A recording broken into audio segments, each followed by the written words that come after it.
ಮೂರನೇ ತರಗತಿಯ ನನ್ನ ಕನಸು ಪಾಠದ ಪ್ರಶ್ನೋತ್ತರಗಳು. ಯಾರು ನಮ್ಮ ಚಾನಲ್ನ ಸಬ್ಸ್ಕ್ರೈಬ್ ಮಾಡಿಲ್ಲ ಈಗಲೇ ಸಬ್ಸ್ಕ್ರೈಬನ್ನು ಮಾಡಿಕೊಳ್ಳಿ. ಇಲ್ಲಿ ಮೊದಲಿಗೆ ಒಂದು ವಾಕ್ಯದಲ್ಲಿ ಉತ್ತರಿಸಿ, ಅದಕ್ಕೆ ಉತ್ತರಗಳನ್ನು ನಾವಿಲ್ಲಿ ನೋಡ್ಬೋದಾಗಿರ್ತದೆ. ಕಾಡಿನ ಮರ ಕಡಿಯಲು ಬಂದವರು ಯಾರು? ಕಾಡಿಗೆ ಮರ ಕಡಿಯಲು ಬಂದವರು ಮನುಷ್ಯನು. ಈ ಥರ ಒಟ್ಟು 4 ಕ್ವಶನ್ ಇದೆ. ಆ 4 ಕ್ವಶನ್ಗೂ ಉತ್ತರ ನಾವಿಲ್ಲಿ ಕಾಣ್ಬೋದಾಗಿರ್ತದೆ. ತದನಂತರ ಇಲ್ಲಿ 2-3 ವಾಕ್ಯದಲ್ಲಿ ಉತ್ತರಿಸಿ ಕ್ವಶನ್ಗಳಿದೆ.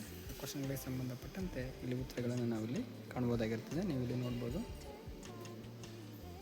ತದನಂತರ ಈ ವಾಕ್ಯಗಳನ್ನು ಯಾರು ಯಾರಿಗೆ ಹೇಳಿದರು, ಇಲ್ಲಿ ಯಾರು ಯಾರಿಗೆ ಹೇಳ್ತಾರೆ ಅಂತಕ್ಕಂಥದ್ದು ಒಟ್ಟು 2 ಕ್ವಶನ್ ಇದೆ. ಆ 2 ಕ್ವಶನ್ಗಳಿಗೆ ನೀವು ಇಲ್ಲಿ ಉತ್ತರವನ್ನು ನೀವಿಲ್ಲಿ ಕಾಣ್ಬೋದು, ಯಾರು ಯಾರಿಗೆ ಹೇಳಿದರು.